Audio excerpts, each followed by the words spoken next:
다시 기도합니다. 하나님 감사합니다. 오늘도 이 아침 주님의 시간 가운데 하나님 이 자리에 나와 예배합니다. 하나님, 우리 함께 나눌 말씀을 통해 서로 은혜 받는 귀한 시간 되어지게 하여 주옵소서. 감사드리며 예수님 이름으로 기도드렸습니다. 아멘.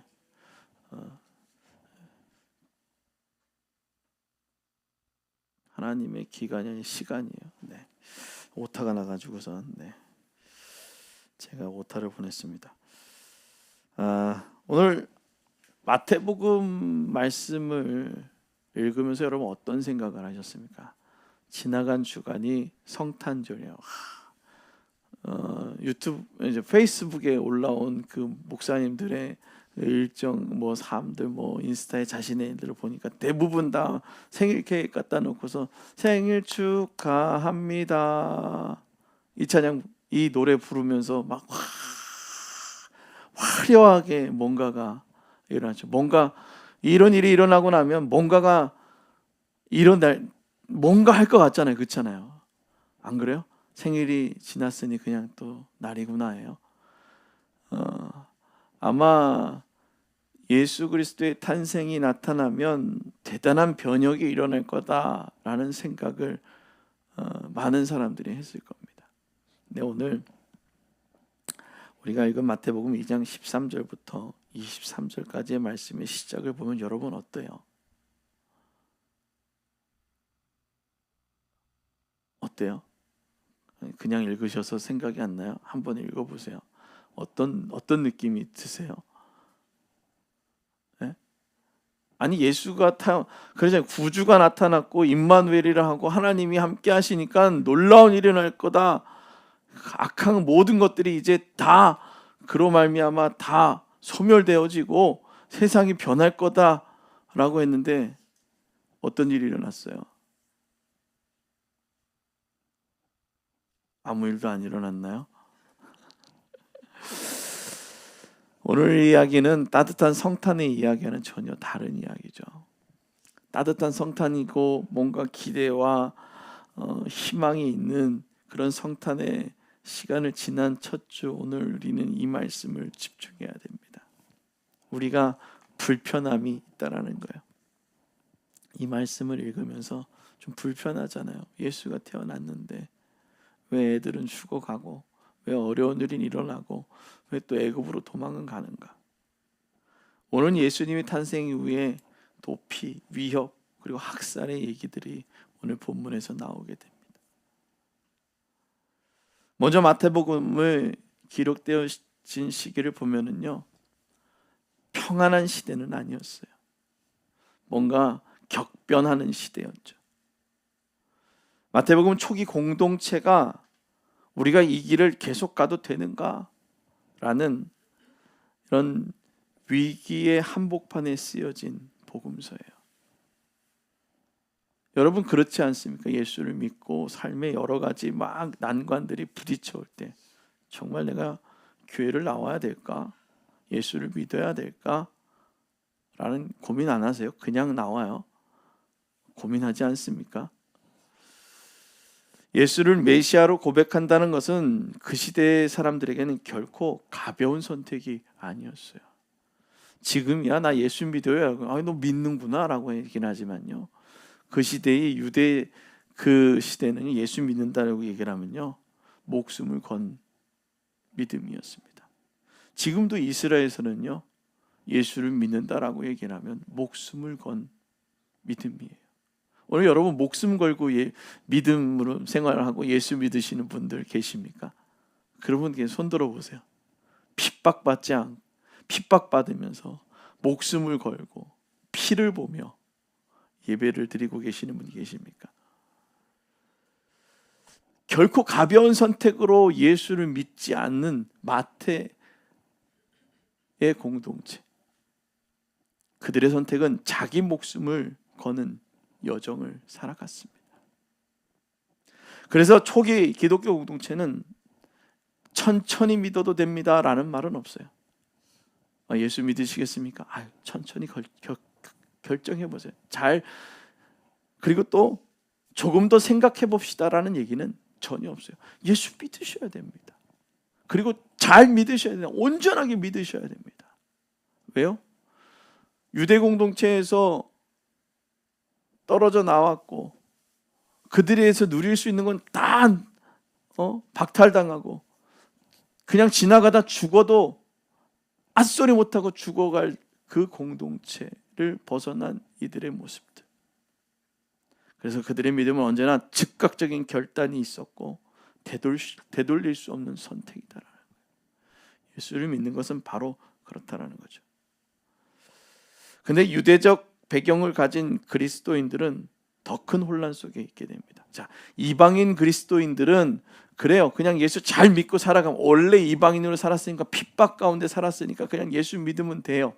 근데 유대인 공동체에 있었던 유대인 그리스도인들은 이제는 내가 왜 이래야 될까라는 혼란을 갖게 됩니다.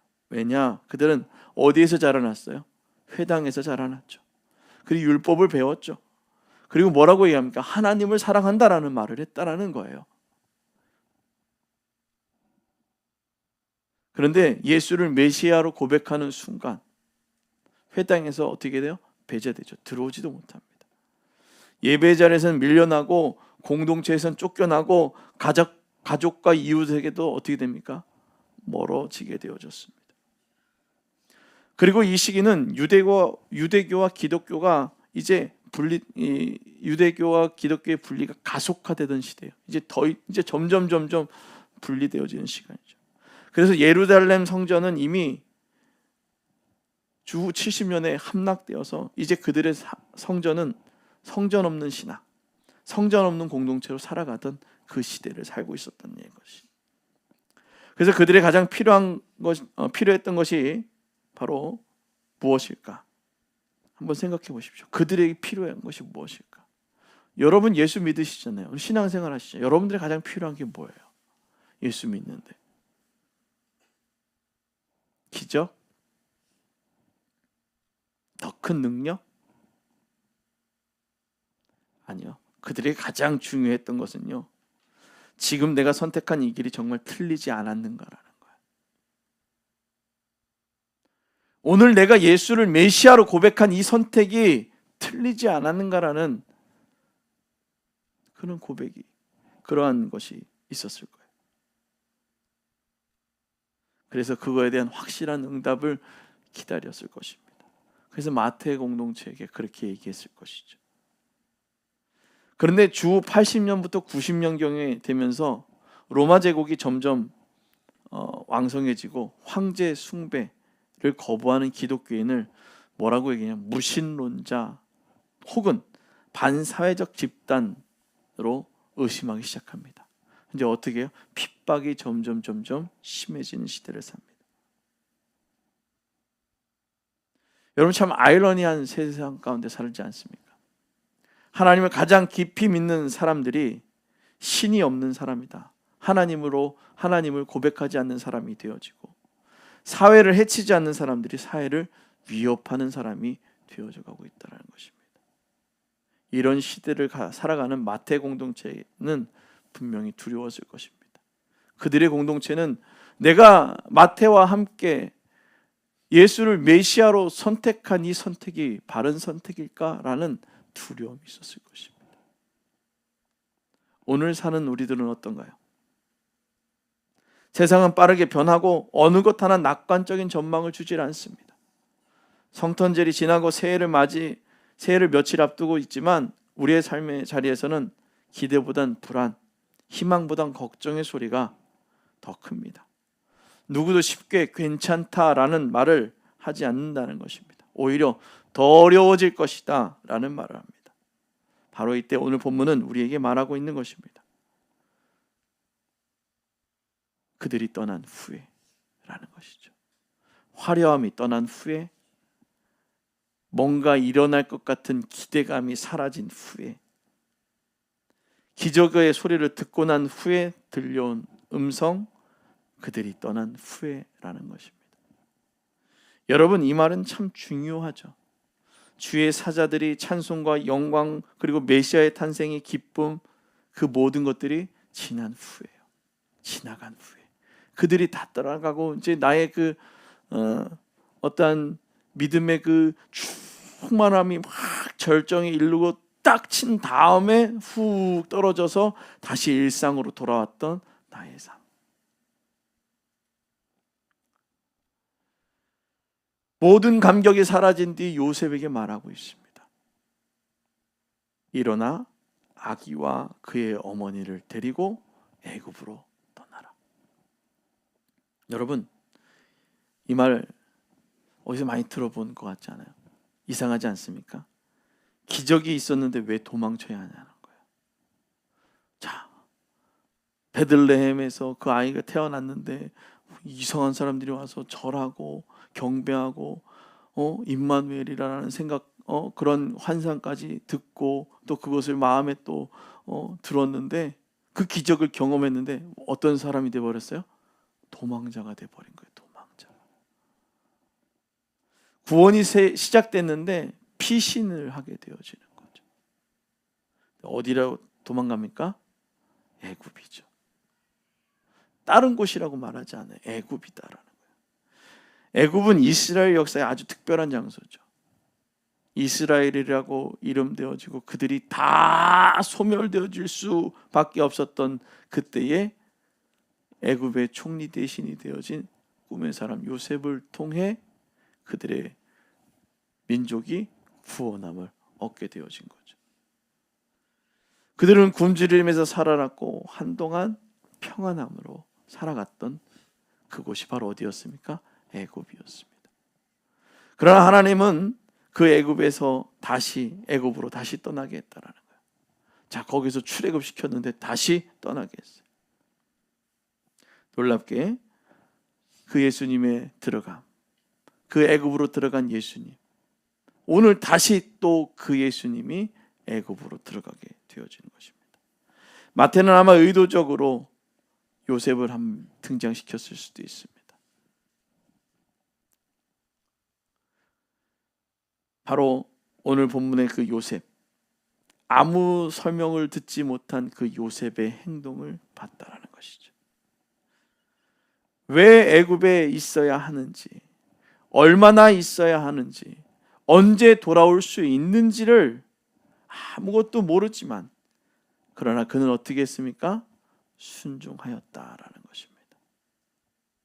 여러분들의 삶에 이해될 만큼 하나님께서 설명해 주시고 여러분들의 삶을 이끌어 주셨습니까? 순종하고 갔더니 그 자리가 되어져 있더라는 것입니다. 그 순종은 가족의 생명을 살렸습니다. 요셉의 순종은 상황을 바꾼 것이 아니라 환경, 위치를 바꿨다라는 것입니다. 하나님의 방향 안으로 자신의 가족과 삶을 옮겨 놓았습니다. 그래서 성경은 우리에게 분명하게 말합니다. 따라합니다. 같은 시대를 살아도 같은 결과를 살지 않습니다. 아멘. 우리가 같은 시대를 같이 살아가는 것 같지만 같은 결과를 낳지 않는 거예요. 자신의 그 위치에서 최고의 자리를 올라간 연예인들이나 이런 사람들이 하는 그 얘기들을 짤막짤막하게 편집해 놓은 영상을 봤습니다. 왜 이유를 묻지 마. 그냥 가. 그러면 어떻게 된다고요? 그 자리에 올라가 있게 된다라는 거예요. 왜 지금 내가 이런지에 대해서 가는 게 아니라 그냥 가는 거예요. 순종하는 거예요. 그렇게 걸어갔더니 어디가 됐다고요? 그 자리에 가 있게 되더라는 것입니다. 오늘 요셉도 순종했더니 그의 가족이 생명을 구하고 어디 안으로 들어가는 거예요? 하나님의 섭리 안으로 들어가게 되어지는 것입니다. 애굽은 죽음의 땅이었지만 하나님 안에 있던 사람들에게는 살아나는 땅이 되어졌습니다. 하나님의 인도하심은 바로 방향이다라는 것입니다. 따라합니다. 하나님의 인도하심은 방향이다. 아멘. 하나님께서 야 이렇게 가면 저렇게 좋고 여기 가면 이렇게 좋으니까 이렇게 따라가 봐 말하지 않습니다. 야 이쪽으로 가. 왜요? 다른 건 다 여기 설명되어져 있으니까 어떻게 해요? 가봐. 가란 말이야. 기다리란 말이야. 순종하란 말이야. 멈춰 있으란 말이야. 뛰어가란 말이야. 라고 얘기를 하는데 뭐예요? 내가 이해되지 않으니까 가려 하지 않아요. 이해할 수 없어도 하나님의 말씀에 순종했더니 하나님의 방법대로 이해할 수 없는 일들이 일어나기 시작하더라는 것입니다. 오늘 요셉에게 하나님은 이렇게 인도하셨죠. 뭐라고 인도하셨냐? 떠나라. 그리고 머물라. 돌아가라. 그리고 또 그 길이 어떤 길이에요? 다른 길이었어요. 다시 그 제자리가 아니라 또 다른 길로 가라라는 것입니다. 그리고 그 방향 안으로 우리가 들어갈 때 하나님은 말씀하십니다. 따라합니다. 내가 회복하겠다. 다시 내가 회복하겠다. 내가 다시 살게 하겠다. 아멘. 하나님은 말씀하시는 거예요. 죽음 가운데 놓여져 있는 그 순간 그들을 다른 데로 떠나게 하셨고 그곳에 머물게 하셨고 다시 돌아가게 하셨는데 그 길은 다른 길이었다라는 거예요. 그래서 하나님의 인도하심은 언제나 방향을 분명하게 가르쳐 주신다라는 거예요. 모호하게 하나님이 역사하지 않으신다라는 거예요. 하나님의 역사는요 정말 한순간에 번갯불에 콩고 먹듯이 일어나는 일이 하나님이래요. 그러나 하나님이 때가 아니면 이게 시간인지 아닌지 긴지 아닌지 모르게 답답할 정도로 나를 멈춰 놓게 하신다는 거예요. 혹은 정말 숨이 끊어질 것 같이 인생이 끝난 것 같은 상황 가운데 나를 몰아놓지만 하나님의 시간이 일어나게 되면 번갯불에 콩을 구워 먹듯 그 이상의 시간으로 하나님 우리의 삶에 역사하신다는 것입니다. 그래서 우리는 하나님의 시간 가운데 기대어 살아가는 인생이다라는 것입니다. 우리의 삶은 지칠 수 있습니다. 안 지치는 사람이 어디 있어요? 다 지쳐요. 힘들어서 쓰러지기도 합니다. 믿음을 가지고 살아가면서 더 지칠 수도 있습니다. 예수 믿는데 뭐가 잘 안 돼. 하나님 앞에 나오면 뭔가 다 잘 된다 그래서 나와봤는데 더 힘들어. 그러나 우리는 붙들어야 할 것이 있습니다. 바로 그것은 하나님의 시간입니다. 나의 이 혼돈 가운데 살아가는 우리의 삶에 하나님의 시간을 붙들 때 하나님이 역사하시는 것입니다. 우리의 인생은 시간을 거스르는 인생이 아닙니다. 시간에 기대어 살아가는 인생입니다. 그 시간 안에서 태어나고 성장하고 또 성화되고 완성되어져 가는 삶을 살아가는 것입니다. 그래서 예수님은 애굽 이후 나사렛에서 긴 시간을 보내게 되어집니다.